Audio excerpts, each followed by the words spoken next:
Hola, muy buenos días, muy buenas tardes. Desconozco la hora en la que se va a emitir esta especie de ponencia, ¿no? Que más quisiera yo, pero dudo que por la calidad de la misma se pueda considerar como tal.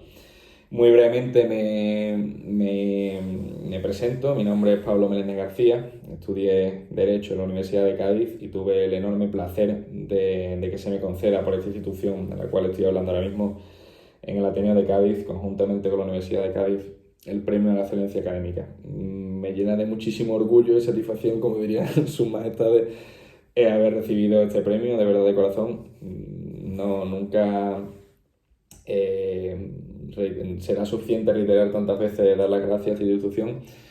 Y bueno, y acto seguido, nada más dar las gracias, pedir perdón, aunque no esté no sea por mi culpa, por decirlo de algún modo, el no poder estar presente, pero me encantaría estar allí de acto presente para resolver todo tipo de dudas, aunque ya creo que tiene mi teléfono Amelia, por si alguno me quiere llamar de verdad de corazón, estaría encantado de resolver cualquier tipo de duda, que espero que sean muchas, por eso significará que me haya gustado la presentación. Y bueno, que espero que nos veamos muy pronto y muchísimas gracias por sentaros y querer escucharme y espero que sea lo más ameno posible, ¿no? Y intentaré hacerlo ya, ¿no? Sin mucho extensión.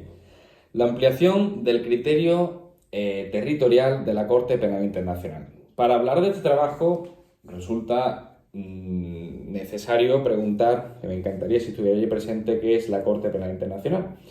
La Corte Penal Internacional es una institución permanente, de carácter permanente, que trata de enjuiciar los crímenes más graves de trascendencia internacional.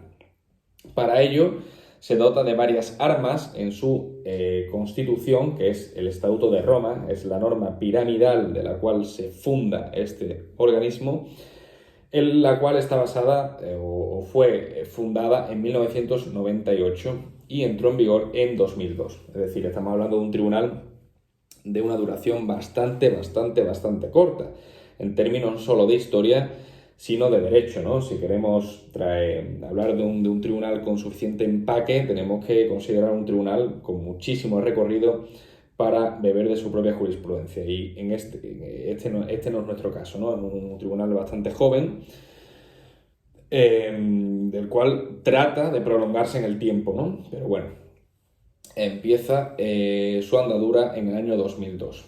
Para luchar contra los crímenes más graves de trascendencia internacional, resulta obvio y necesario que lo idílico, lo ideal, sería que todos los estados del mundo se hubieran ratificado al mismo para poder luchar contra todos los crímenes que se cometan en cada estado, porque por principio de legalidad y de seguridad jurídica en cualquier tratado internacional es necesario que el Estado se adhiera a ese tratado para que se someta a su jurisdicción. En el caso del Estatuto de Roma y de la Corte Penal Internacional no es distinto, es exactamente lo mismo. Se necesita que todos los Estados se adhieran al mismo para que el tribunal pueda extender la soberanía o la jurisdicción a estos estados. Bueno, bien, bajo los datos de la ONU, de 194 países reconocidos, tan solo 123, han reconocido la Corte Penal Internacional, o lo que es lo mismo, 71 estados siguen sin reconocer la misma, estados con tal empaque como Estados Unidos o China. Y ello nos lleva al mismo tiempo y de manera directa a una desconfianza y a una práctica regresiva de los estados que sí se han adherido al Estatuto de Roma, que bueno, que de alguna manera piensan, bueno, no me compensa adherirme a este estatuto si solo se me está enjuiciando los crímenes que se cometen en mis estados y no se entienden o no se juzgan los crímenes que se pudieran cometer en otros estados que no se han adherido al mismo, como Estados Unidos o China, como mencionamos, o como tantísimos otros como la India o el mismísimo Myanmar, que va a adquirir una particular relevancia en este nuestro caso. Bien, para luchar contra estos crímenes de trascendencia internacional, la pregunta es obvia: ¿cómo lo hace? ¿Cuáles son sus armas? ¿No? Para ello, tenemos que redimirnos al mismo Estatuto de Roma. Y bien, la competencia de la misma, entiéndase competencia los brazos a donde puede extender la jurisdicción, los crímenes que puede enjuiciar dónde, a qué personas y cuándo, nos tenemos que ir al propio Estatuto de Roma, ¿no? Y la competencia se divide en 4 pilares. La competencia personal, la competencia temporal, la competencia territorial y la competencia material. Desglosándolas muy brevemente una a una, pues tampoco es lo objeto de trabajo, se considera importante hacer un poco una imagen para que el foro no se pierda, ¿no? La exposición de este trabajo. Bien, la competencia material, brevemente y en otras palabras, nos quiere decir la Corte Penal Internacional cuáles son estos crímenes de trascendencia internacional que queremos perseguir. Para ello nos vamos al artículo 5 del Estatuto de Roma y en ellos vemos que se comprenden 4 crímenes. Es decir, la Corte Penal Internacional solo puede perseguir la consecución o el cometimiento de estos 4 crímenes. El crimen de genocidio, el crimen de lesa humanidad, con todas sus acepciones, el crimen de lesa humanidad, asesinato, de violación, etc. Los crímenes de guerra y, desde el 1 de enero de 2017, el crimen de agresión a otro país, entiéndase, no de agresión personal y física. Bien, para definir muy brevemente estos criterios, bueno, la competencia material se resumiría en estos 4 crímenes. La competencia temporal te está diciendo que, bueno, vamos a perseguir estos crímenes, pero por razones obvias solo los vamos a perseguir una vez el Estado haya ratificado el Estatuto de Roma, nunca antes, pues carecería de sentido. La competencia personal solo sobre los nacionales de aquellos estados que hayan ratificado el Estatuto de Roma, y la competencia territorial, que es en la cual se centra más este trabajo, solo sobre los territorios y el terreno de los estados firmantes del Estatuto de Roma. Súper resumido y grosso modo, ¿eh? Esto nos podríamos llevar aquí muchísimo tiempo debatiéndolo. Yo encantado de la vida, sobre todo si estuviera de acto presente, pero el tiempo apremia. Bien, habiendo hecho un esbozo de lo que es muy resumidamente la Corte Penal Internacional, que es un organismo permanente sito en La Haya, en la capital de Holanda, que trata de juzgar los crímenes más graves de trascendencia internacional. ¿Cuáles son? Pues bueno, los que dice el artículo 5 del Estatuto de Roma: genocidio, crímenes de lesa humanidad, crímenes de guerra y crímenes de agresión, cuando, después de que el Estado haya ratificado el tratado, a quienes, a los nacionales de aquellos estados que hayan ratificado el tratado, y donde en los territorios de aquellos estados donde hayan ratificado el tratado, nos encontramos con una problemática, porque, señores, no se nos olvide que la Corte Penal Internacional, incido, y siento ser tan reiterativo, quiere luchar contra los crímenes más graves de trascendencia internacional. Pero claro, estos se cometen, ojalá no se cometieran, pero se pueden cometer en cualquier lugar del mundo. Entonces nos encantaría que todos los estados estuvieran sometidos a la jurisdicción de la Corte Penal Internacional. Y esto, desgraciadamente, como decíamos al principio, no pasa, no ocurre. Bien, mi trabajo, muy humildemente, trata de encontrar una solución a frenar la práctica regresiva tanto de los estados que ya han firmado el estatuto y se quieren ir del mismo porque no les compensa, están siendo más perseguidos que protegidos, bajo su humilde criterio también, todo se ha dicho, y de fomentar la confianza para aquellos otros estados que, no estando dentro del Estatuto de Roma, quieran estar dentro. Bien, ¿cómo se hace esto? ¿O cómo se desarrolla esta idea para tratar de hacer esto? Pues principalmente centrándonos, como decíamos, en la competencia territorial a raíz de 2 sentencias muy importantes en este nuestro criterio. La primera versa del 25 de mayo de 2018 y es una sentencia de Myanmar, de la antigua Birmania. Y la segunda es una sentencia un pelín más reciente, que fue datada en el 2020 ya, en el estado de Afganistán. Ahora entramos a considerar por qué son relevantes estas 2 sentencias. Muy brevemente, también conviene resaltar y señalar que, esto también es importante, que la competencia de la Corte Penal Internacional es complementaria y subsidiaria en todos aquellos estados que se hayan adherido al Estatuto de Roma. ¿Esto qué quiere decir? Que la Corte Penal Internacional de ninguna manera puede entrar a juzgar crímenes, aunque sean estos 4 que hemos mencionado antes, que ya se estén juzgando o se estén investigando en estos estados ratificantes. Esto quiere decir que si en España, Dios no lo quiere y tocamos madera, algún día se diere cualquier caso o situación de genocidio, si España ya lo está investigando, no puede decir la Corte Penal Internacional: oye, España, no, llévalo a La Haya, que yo me encargo de juzgarlo. No, no, no. Debe ser complementaria y subsidiaria siempre y en todo momento. Entonces, en otras palabras, ¿qué quiere decir esto? Que solo va a juzgar o bien aquellos casos que no se estén investigando o no se vayan a juiciar, o bien aquellos que hayan sido enjuiciados de aquella manera y la sentencia huele un poquito a chamusquina, que no es del todo justa.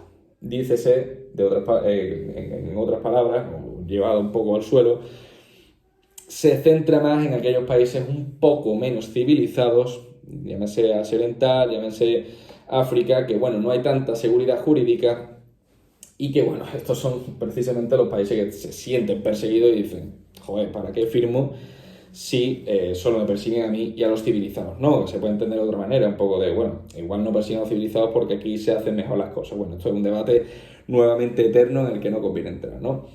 Entonces conviene resaltar este punto. La competencia es subsidiaria y complementaria. Nunca se puede interponer en la investigación de un Estado parte del Estatuto de Roma. Bien, entonces volvemos al objeto base, ¿no?, de este trabajo, que son las dos sentencias antiguamente mencionadas. ¿Por qué son importantes las dos sentencias? Pues resultan de enorme trascendencia, porque si el objeto de la Corte Penal Internacional es extender su jurisdicción a todos los países del mundo, vislumbra y crea una idea que da lugar a un arma bastante importante para llevar a cabo este objetivo, el cual ahora desarrollamos. Bien, centrándonos en la primera sentencia, la de Myanmar. Myanmar es un país chiquitito, que me encantaría poder enseñaros un mapa, que linda con muchísimos países en el borde. Entre ellos Bangladesh, a la izquierda, China, India, ¿vale? Está rodeado de países, ¿no?, como si fueran pico.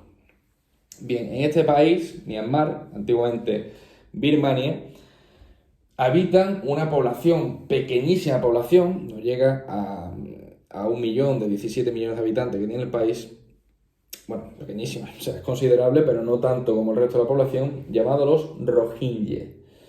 Los Rohingya no son reconocidos como pueblo por la constitución birmana o de Myanmar, y aparte su presidenta, la cual fue considerada Premio Nobel de la Paz, para la curiosidad, se pasa el día masacrando, echando y ahuyentando a esta población para que huyan del país. No les deja vivir, no les deja habitar, no les deja arraigarse a la tierra a la cual le pertenece, que es el país de Myanmar, ¿no? Bien, esto la Corte Penal Internacional empieza a llamar su atención y la Fiscalía de la propia Corte Penal Internacional lleva a cabo una investigación y dice: bueno, aquí podemos tener un crimen de lesa humanidad. Recordamos el artículo 5 del Estatuto de Roma, estaría dentro de los brazos de actuación de la Corte Penal Internacional, un crimen de lesa humanidad de deportación forzada. Que hay muchísimos crímenes de lesa humanidad, no es cuestión de entrar en todos y cada uno de ellos, pero hay uno, el 7.1d, que es el crimen de deportación forzada. Pero claro, tenemos el problema. ¿Cuál es el problema? Myanmar no es Estado parte del Estatuto de Roma. Entonces, por mucho que pudiera darse ese crimen de lesa humanidad de deportación forzada, al no ser parte del Estatuto de Roma, la Corte Penal Internacional, muy lamentablemente, no puede entrar a enjuiciarlo. Y es aquí esta sentencia súper importante que siente un precedente bastante curioso, cuanto menos, porque pretende ampliar la competencia territorial a todo el mundo si se sigue ese criterio, ¿no? Y dice la Corte Penal Internacional: bueno, el crimen de deportación forzada está compuesto por varios elementos. Si nos vamos al artículo 7.1d del Estatuto de Roma, nos lo define, nos lo descompone, nos dice: bueno, se entenderá como crimen de deportación forzada aquellos que estén siendo deportados a otro estado, o sea, estén siendo forzados a irse a otro estado. ¿Esto qué quiere decir? Que en principio tendría dos elementos: la propia deportación, y se cumpliría el crimen completo una vez que haya pasado al otro estado. Es como si en legislación nacional española, cambiando de tema y para que nos entendamos, entendemos el delito de secuestro como aquel que captura a una persona y lo retiene en el tiempo durante tantos días, ¿no? Pues habría dos elementos, el capturar a esa persona y retenerlo en el tiempo varios días. Bien, pues entonces, en el crimen de deportación forzada, la Corte Penal Internacional dice, bueno, espérate, es que Myanmar no es parte del Estatuto de Roma, pero es que aquí se dan dos elementos. Se da la deportación a otro estado y el propio pase al otro estado. Entonces dice aquí, ojo, aunque Myanmar no sea parte del Estatuto de Roma, si uno de los elementos de un crimen competencia de la Corte Penal Internacional se da en uno de los estados parte del Estatuto de Roma, el cual sería Bangladesh, porque los rohingyas estaban siendo deportados a Bangladesh, si uno de los elementos, el traslado forzoso y la propia deportación a otro estado, a este otro estado que es Bangladesh, si Bangladesh es parte del Estatuto de Roma, entonces la Corte sí puede conocer de estos crímenes. Ojo aquí, porque claro, esto resulta de increíble importancia. Dice, ostras, es que tenemos un criterio, el cual tiene toda lógica, que dice, bueno, aunque Myanmar no sea parte, si daña, porque de alguna manera Bangladesh se está viendo repercutido y perjudicado en este caso, ¿no? Está viendo como millones de refugiados se están metiendo en sus tierras y no tiene cómo dar abasto, ¿no? No tiene cómo darle medios, no tiene cómo proveerles, por desgracia, de esta situación. Entonces dice, bueno, si Bangladesh es parte del Estatuto de Roma, aquí la Corte puede entrar a enjuiciarlos. Siento un importante precedente, pero es que luego tenemos la segunda sentencia, que debo apresurarme porque, por desgracia, no nos queda todo el tiempo del mundo y tampoco creo que os quiera llenar la cabeza con esta idea. Reitero 1000 veces que me encantaría estar allí presente para resolver todas las dudas. Pero bueno, a raíz de esta primera sentencia de Myanmar, que siento un precedente importantísimo, se analiza una segunda sentencia, que es la de Afganistán, ¿no? La que decíamos que salió firme en 2020. Y esta segunda sentencia es también importantísima. La de Myanmar siente un precedente clave que dice, bueno, lo que decimos, ¿no? Aunque este estado no sea parte, si uno de los elementos del crimen se comete en ese estado, la Corte Penal Internacional. Pero claro, ¿por qué es importante? Porque Afganistán, la sentencia de Afganistán, no solo también es crucial porque reitera este criterio, que sabemos, y si no se aclara aquí un segundito, que la jurisprudencia, para que adquiera toda la relevancia suficiente, tiene que ir seguida de distintas decisiones, ¿no? Para que diga, bueno, aquí el tribunal se ha reiterado en el tiempo, no solo fue el atisbo de un loco que dijo esto, sino que, bueno, que el tribunal ha venido reiterándose en este aspecto y gana suficiente empaque esta decisión, ¿no? Pues bueno, la decisión de Afganistán no solo se reitera en este criterio, sino que además la matiza. Y la matiza de la siguiente forma, ¿no? Afganistán está sufriendo unas guerrillas, ¿no? Una especie de guerra civil dentro de su población, se están, por resumirlo muchísimo, es que si no, insisto que no daría tiempo, y la Corte Penal Internacional vuelve a decir lo mismo, bueno, vale, Afganistán es parte del Estatuto de Roma, pero está dentro de Estados Unidos para variar, que no es parte, y está dentro de otros distintos países que se están peleando, ¿no? por distintos motivos que, reiteramos, no entramos al trapo. Entonces dice, bueno, aquí se están dando también crímenes de guerra, porque se están alistando niños soldados y se está dando lugar a crímenes de tortura, crímenes de lesa humanidad, de tortura, de asesinato, de violaciones, todo tipo. Lo que pasa es que no podemos entrar a enjuiciarlos porque aparentemente los mismos se habían acaecido en un avión parte o en las instalaciones propias de la CIA de Estados Unidos, que, reiteramos al principio, no es parte del Estatuto de Roma. Teníamos un caso prácticamente parecido para lo que nos atañe. No podemos entrar, tenemos indicios de que se están cometiendo estos crímenes, pero no podemos entrar porque no es parte. Entonces, ¿qué pasa? ¿Qué dice aquí? ¿Qué matiza la Corte Penal Internacional? Dice, ojo, que es que no solo basta que uno de los elementos propios del crimen se cometa en un estado parte, sino que ese elemento debe estar recogido en el Estatuto de Roma. No debe ser un indicio propio a. Vuelvo a poner el ejemplo con la legislación española, ¿no? El delito de violación. Hace falta que haya penetración y hace falta que haya violencia o intimidación, ¿vale? Hace falta que se den estos dos elementos, una penetración y una violencia o intimidación. pues se tienen que dar los dos. Si se da uno de los dos en un estado parte, como decíamos en Myanmar, vale que la Corte Penal Internacional lo investigue, incluso lo enjuicie, aunque el otro no se haya dado en un estado parte. Pero deben ser esos los elementos, los que recoge el Código Penal, la legislación española, y lo que recoge, para que entendamos el ejemplo, y lo que recoge el Estatuto de Roma literal, taxativo. O sea, si dice intimidación, tiene que haber intimidación. No vale que sea un ambiente intimidatorio sin que se entienda la intimidación. Eso te dice la sentencia de Afganistán, lo cual también es súper relevante porque ya consolida el criterio de Myanmar de que uno de los dos elementos o uno de los elementos del crimen se dé en un estado aparte, aunque el otro no se dé en un estado aparte, también pueden enjuiciarlo, y además te dice, señores, que tiene que darse uno de los dos elementos, pero uno de los elementos recogidos en el Estatuto de Roma, no vale cualquier elemento. Entonces, así, pues bueno, descubrimos muy humildemente, más bien descubre la Corte Penal Internacional y mi trabajo simplemente desarrolla esta situación jurisprudencial y también brinda opiniones, como en las conclusiones del trabajo de fin de grado, el cual amplía muchísimo la competencia territorial para llegar a ayudar a la Corte Penal Internacional a cumplir su objetivo, ¿no? Que es el de juzgar todos los crímenes internacionales más graves, ¿no? O de más relevancia internacional en todos los estados del mundo, en cualquier crimen que se cometa en el mundo.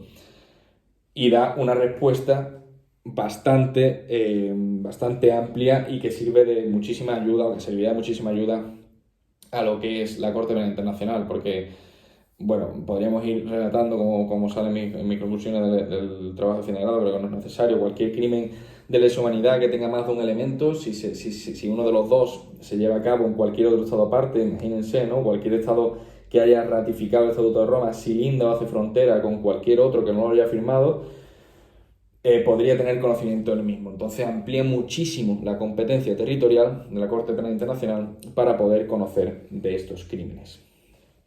Y bueno, dicho esto, pues no me da tiempo para mucho más. Espero que no haya sido demasiada pesada la mini exposición. Vuelvo a reiterar que me encantaría estar ahí para resolver cualquier duda. Le daré mi teléfono a Amelia por si alguien me quiere llamar. Yo encantado, además de verdad, de corazón, encantado de poder ayudar o resolver cualquier tipo de duda, porque me encanta hablar de estos temas. Y bueno, yo creo que cuanto menos es curioso, ¿no? Y es de actualidad. Y es una pena, ¿no? Que no se conozca tanto esta institución, porque bueno, yo personalmente, y aquí doy mi humilde opinión, creo que poco a poco irá ganando más y más relevancia y los estados irán cediendo poquito a poco más jurisdicción a la Corte Penal Internacional, aunando criterios, ¿no? Que es un debate amplísimo y súper difícil de resumir en este tiempo. Así que bueno, dicho esto, encantado de haber aportado mi pequeñito granito de arena, reiterar mis millones de gracias y agradecimientos al Ateneo y a la Universidad de Cádiz por haberme concedido el Premio de Excelencia Académica, y ojalá que toda esta situación pase pronto para todos, poder estar allí. Y bueno, si queréis pues exponemos cualquier otra cosa, cualquier otro trabajito que también tengo por ahí varios en el tintero, y así nos podemos ver en persona. Muchísimas gracias.